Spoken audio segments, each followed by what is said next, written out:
اللہ. میں ہوں آپ کا میزبان ایڈوکیٹ شیخ الرحمان.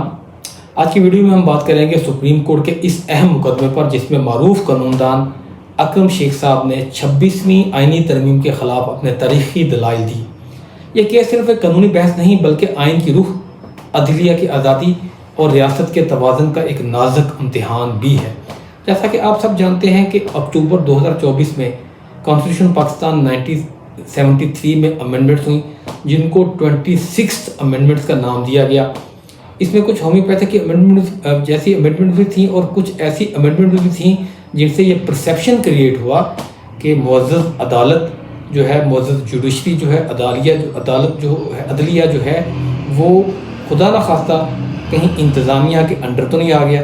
اور ویسے بادی نظر میں پرامہ فیشے لگ بھی ایسا ہی رہا ہے، کیونکہ ہم یہ دیکھتے ہیں کہ جو جوڈیشل کمیشن ہے اس میں پہلے توازن، طاقت کا توازن آلموسٹ جوڈیشری کی طرف تھا. اب طاقت کا توازن چونکہ پارلیمنٹ کی طرف ہے تو یہ پرسیپشن کریٹ ہو گیا ہے کہ آزادی جو عدلیہ کی آزادی ہے اس پہ یہ ضرب لگی ہے. تو اس ضرب کو مد نظر رکھتے ہوئے جو لوگوں کے ذہن میں بار کے اور سول سوسائٹی کے اور سپریم کورٹ کے جو سابقہ صدور کے ذہن میں آئے، انہوں نے آلموسٹ 36 پٹیشن داخل کی جس کی ڈے ٹو ڈے بیسس پہ ہیئرنگ بھی ہو رہی ہے اور معزز آڈینس اس کے بارے میں جانتے بھی ہوں گے. لیکن ہم مدعے پہ آتے ہیں کہ جناب اکرم شیخ صاحب نے جو بیرسٹر بھی ہیں اور 50 سال سے زیادہ ہو گئے ان کو اس فیلڈ میں، میننگ دیر بائی کہ وہ جوڈیشری میں ان کو سرو کرتے ہوئے، سرو اس سینس پہ ایز اے بار سرو کرتے ہوئے، بینچ کا حصہ وہ کبھی بھی نہیں رہے. تو ان کو 50 سال سے زیادہ ہو گئے ہیں. انہوں نے کون کون سے دلائل دیے اور ان کے دلائل آرگومنٹس کے بعد ریبٹل میں معزز جج صاحبان تھے، ان کے کمنٹس کیا تھے. تو آئیے شروع کرتے ہیں. جناب اکرم شیخ صاحب نے آغاز میں یہ کہا کہ 26ویں آئینی ترمیم نے عدلیہ کی آزادی کو متاثر کیا ہے. ان کا کہنا تھا کہ پارلیمنٹ آئین کے بنیادی ڈھانچے کو تبدیل نہیں کر سکتی. انہوں نے کہا عدالت عظمیٰ آئین کی نگہبان ہے اور اگر پارلیمنٹ خود عدلیہ کے اختیارات میں مداخلت کرے تو عدالت کا فرض ہے کہ وہ اس کا جوڈیشل ریویو کرے. اور اس میں کوئی دو رائے نہیں ہے کہ کوئی بھی ایکٹ، آرڈیننس یا کوئی سمری یا قانون پاس ہوتا ہے تو معزز عدالت جو سپریم کورٹ کے پاس یہ پاورز ہیں کہ وہ ان کا پیروزل کر سکتی ہے کہ کیا یہ جو امینڈمنٹس ہوں یا ایکٹ ہو یا آرڈیننس ہو، یہ جو بنیادی پیرامیٹر ہیں جو کانسٹیٹیوشن پاکستان کے ان کے اگینسٹ تو نہیں ہے.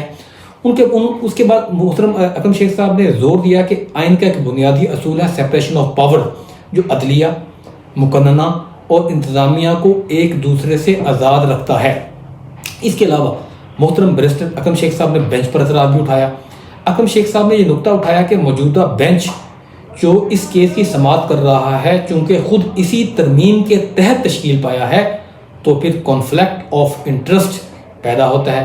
اس لیے اس بینچ پر ایک طرح کا کانفلکٹ آف انٹرسٹ چونکہ پیدا ہوتا ہے تو اس لیے بہتر یہ ہے کہ ایک اس سے بڑا میننگ دیر بائی کہ جو جتنے بھی جج سپریم کورٹ میں ابھی موجود ہیں 24 کے 24 ان کی موجودگی میں ایک بڑا بینچ بنا دیا جائے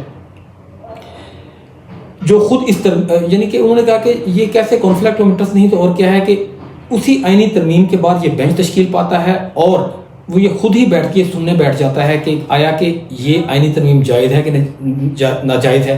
تو عوام کے ذہنوں میں انصاف کی غیر جانبدار پر سوال تو اٹھے گا. تو اس لیے فل کورٹ کے ذریعے اس کی سماعت ہونی چاہیے.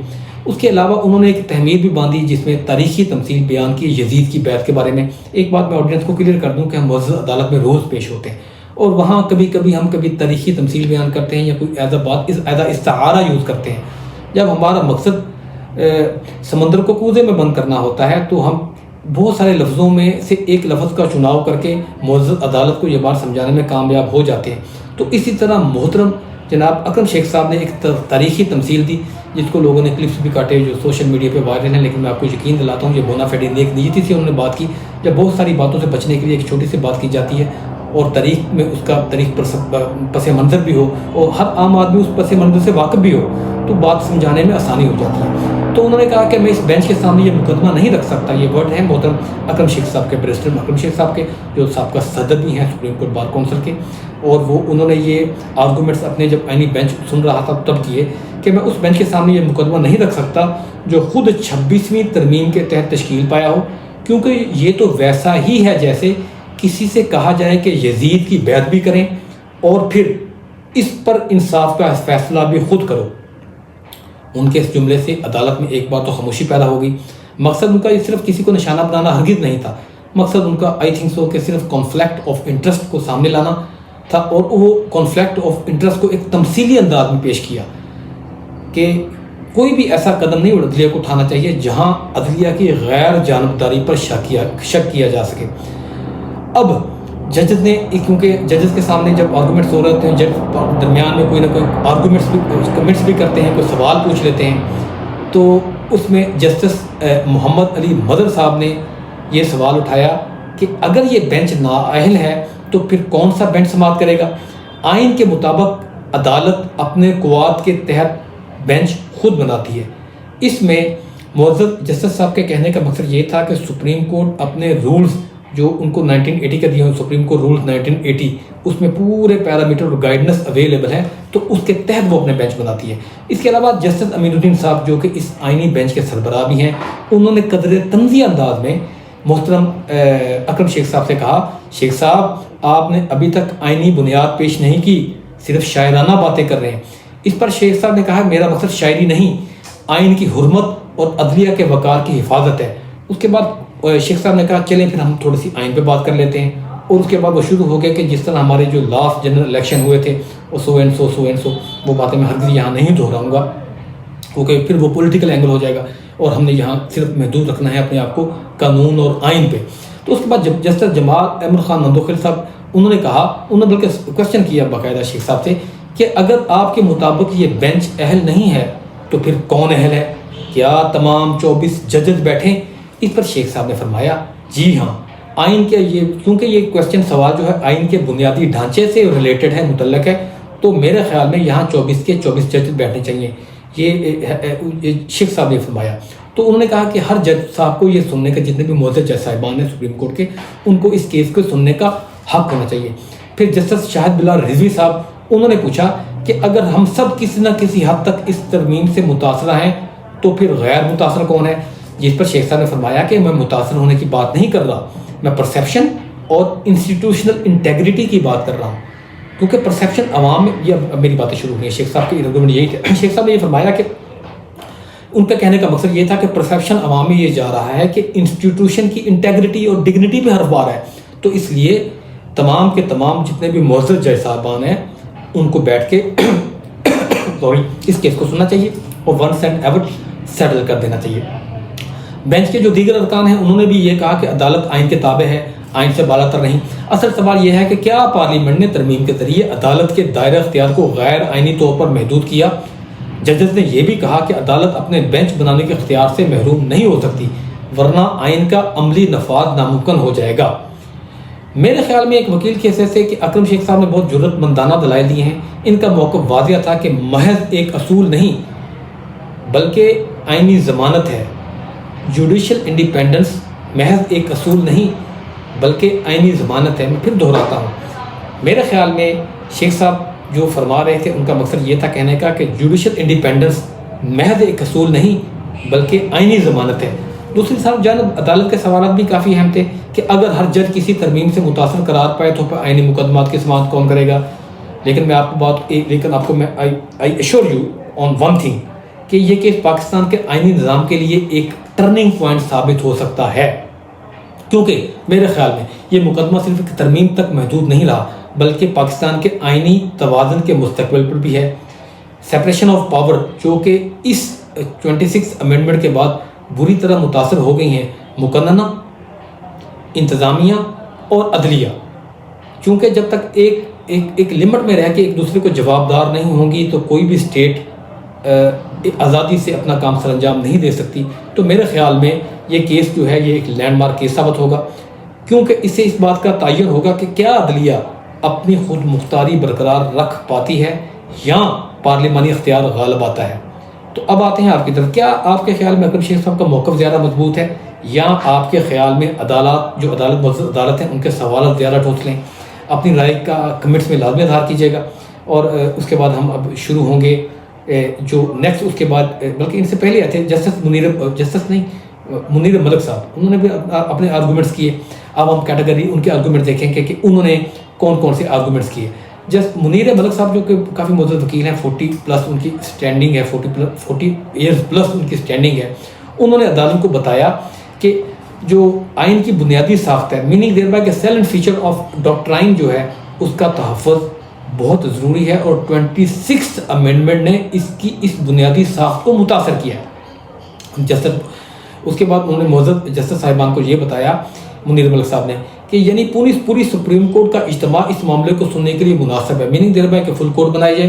انہوں نے موقف اختیار کیا کہ یہ صرف ایک چھوٹا بینچ ہے، میننگ دیر بائی کہ یہ جو آئینی بینچ بنا ہے یہ صرف 8 رکنی بینچ ہے، تو اس کے لیے یہ کم ہے۔ تو انہوں نے بھی میننگ دیر بائی کہ انہوں نے بھی فل بینچ کی ہی ڈیمانڈ کی۔ مزید انہوں نے یہ کہا کہ اگر ججز جو اس ترمیم کے بعد مقرر ہوئے ہیں وہ اس کیس کی سماعت میں عدالتی آزادی کے تاثر کو متاثر کر سکتے ہیں، لہذا شفافیت کے اعتبار سے ایک مکمل بینچ بہتر ہوگا۔ اور پھر ججوں نے جتنے بھی جج صاحبان بیٹھے ہوئے تھے سپریم کورٹ کے آئینی بینچ کے، انہوں نے منیر ملک صاحب جو سینئر ایڈوکیٹ ہیں ہمارے، ان کے دلائل پر سخت سوالات اٹھائے۔ مثلا جسٹس جمال خان مندوخیل صاحب نے فرمایا کہ جناب منیر ملک صاحب، اگر آپ کہتے ہیں کہ یہ بینچ اہل نہیں تو پھر کون سا بینچ ہونا چاہیے؟ کیا پورے 24 ججز ہونے چاہیے؟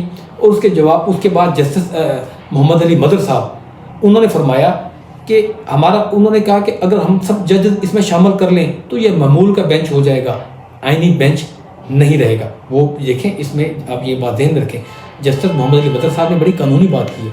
26 امینڈمنٹ کے بعد کوئی بھی ایسا معاملہ جب سپریم کورٹ کے سامنے پیش آؤ جو کہ کسی آئینی تناظر میں ہوگا تو اس کو صرف آئینی بینچ سنا جائے گا، کیونکہ اس ٹائم تک 26 امینڈمنٹ لا آف لینڈ ہے۔ تو اسی تناظر میں جسٹس ہز لارڈشپ جسٹس محمد علی مدر صاحب نے یہ سوال اٹھایا تھا۔ اس کے بعد جسٹس عائشہ ملک صاحبہ، one of the most favourite جج آف آل اوور پاکستان، ہر لارڈشپ نے یہ کہا کہ دراصل آئین کی شق 191A ہمیں اختیار دیتی ہے کہ وہ کسی بھی معاملے کو پوری عدالت سنیں یا پھر اس کو کوئی محدود بینچ سنیں۔ تو یہ ان کا پوائنٹ بھی کافی زیادہ ویلڈ تھا۔ تو منیر ملک صاحب نے اس کے بعد دلائل دیے، بلکہ انہوں نے زور دیا کہ یہ معاملہ ججز کی تقرری، منیر ملک صاحب فرما رہے ہیں کہ یہ معاملہ ججز کی تقرری اور مدت کے حوالے سے ہے۔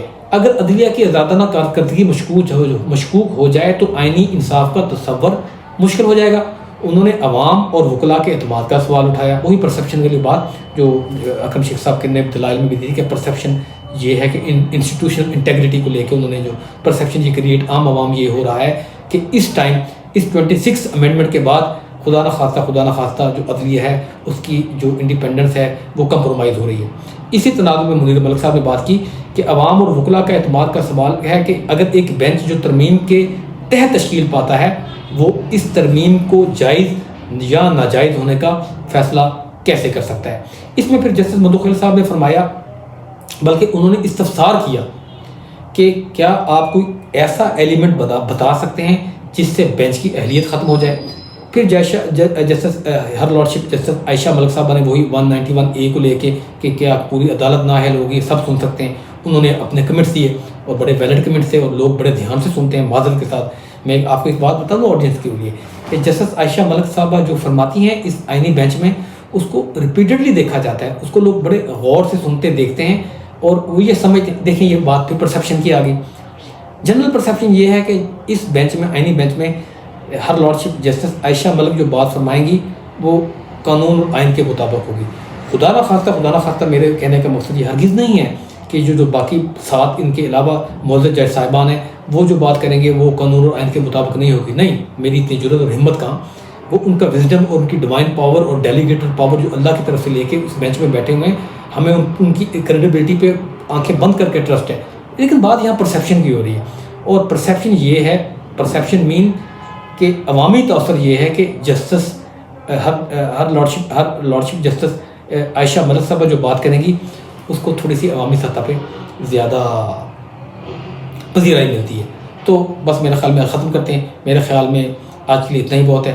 آپ یہ دیکھیے گا کہ عدالت کی آزادی میرے خیال میں اور آپ کے خیال میں بھی عدالت کی آزادی کی صرف اصطلاح نہیں بلکہ عمل کا بھی حصہ ہے۔